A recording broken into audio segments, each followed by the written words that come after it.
Hello, welcome back to another Poolside Chat presented by annualpools.com. I'm Rob. And I am Matthew. And on today's episode, we're not going to skim on the details. The question goes as such. I'm in the process of closing my pool.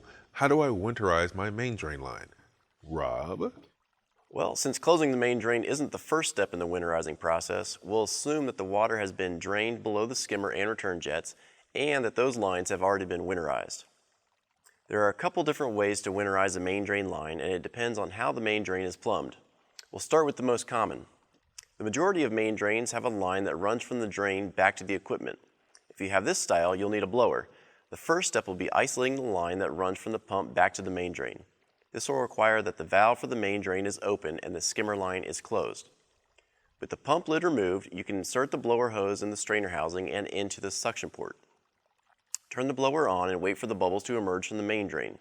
Let that continue for 30 seconds or so, and with the blower still running, close the valve. This will create an air pocket and the main drain will remain free of water, and you don't have to worry about it cracking the pipes. Thank goodness. So that covers the most common types of main drain line, but we've recently had some questions about another configuration. Robbie? The other type of main drain line connects directly to a skimmer.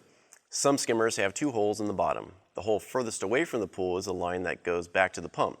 The hole closest to the pool would be the one that connects to the main drain. This is also called an equalizer line. Since you drain the pool below the skimmer, the water level in the main drain pipe should be lower as well. If the water in the pipe freezes, it will expand up the partially empty line and not out. To close off the line, you can thread in a gizmo or use a plug. For some additional insurance, you can get some foam rope, it's also called a backer rod, and feed that into the line before it's capped. The closed cell foam will compress and absorb the ice expansion and help prevent the ice from expanding outward. Insert joke about Rob talking too much. If you have any comments or methods for winterizing a main drain line, please leave a comment down below. Please remember, like and subscribe, and for all your pool and spa needs, visit us over at annualpools.com. Bye.